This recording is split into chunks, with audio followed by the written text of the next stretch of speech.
Oh, Bud! There's nothing wrong in learning how to dance, son.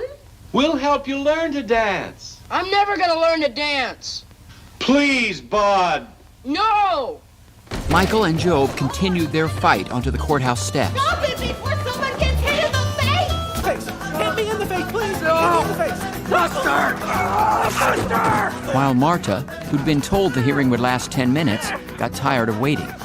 Hey! Hey! Marta! What is wrong with you? I thought you were good people. I thought you were noble.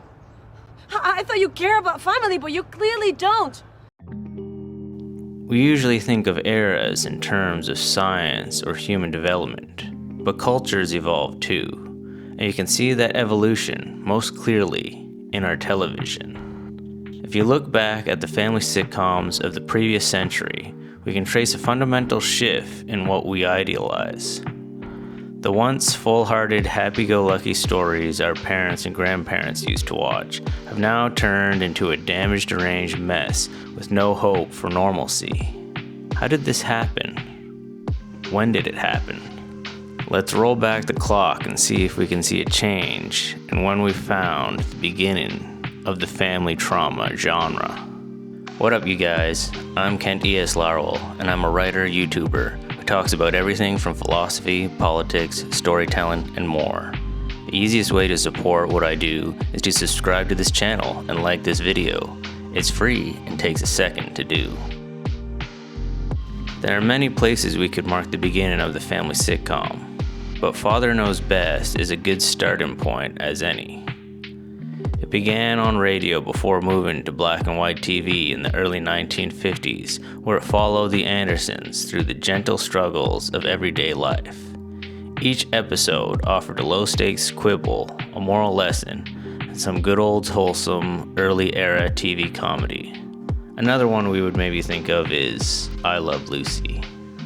Shows like this laid the foundation for what we would see to come next. The 60s put a surreal spin on the formula, swapping the nuclear family for fantasy characters.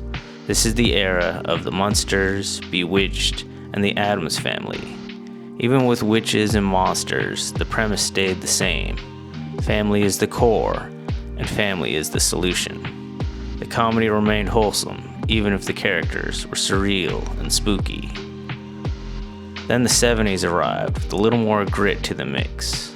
All in the Family introduced Archie Bunker, everyone's favorite loudmouth bigot, and the Jeffersons spin-off followed in its wake.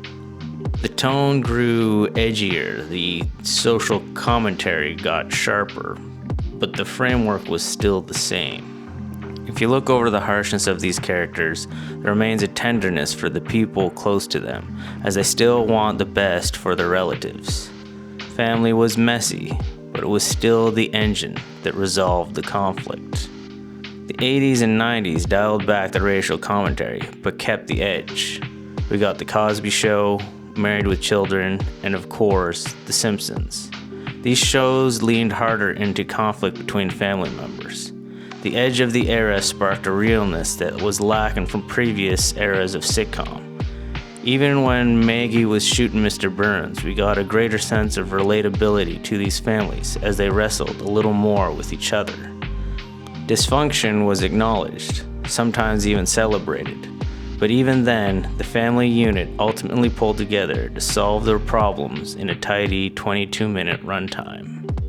But then the 2000s arrived, and something really crucial changed. Arrested Development struggled to find an audience at first, but for many of us, it felt shockingly fresh. It won Emmys, built a cult following, and eventually returned on Netflix years later.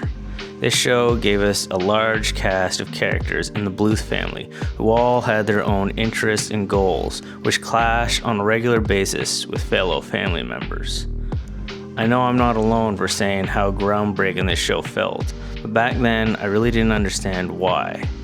What made Michael Bluth and his cast of family crazies feel so different from the family sitcoms of the previous century? It boils down to this. In Arrested Development, for the first time in sitcom history, family wasn't the solution. family was the problem. And if you like that video, then you can check out my book where I talk about that and many other issues that might help you. It's got a title so edgy, I'm not even sure if I can say it on YouTube. So check it out in the description. And as always, if you want, you can like, subscribe, and all that other fun stuff. More videos coming, of course.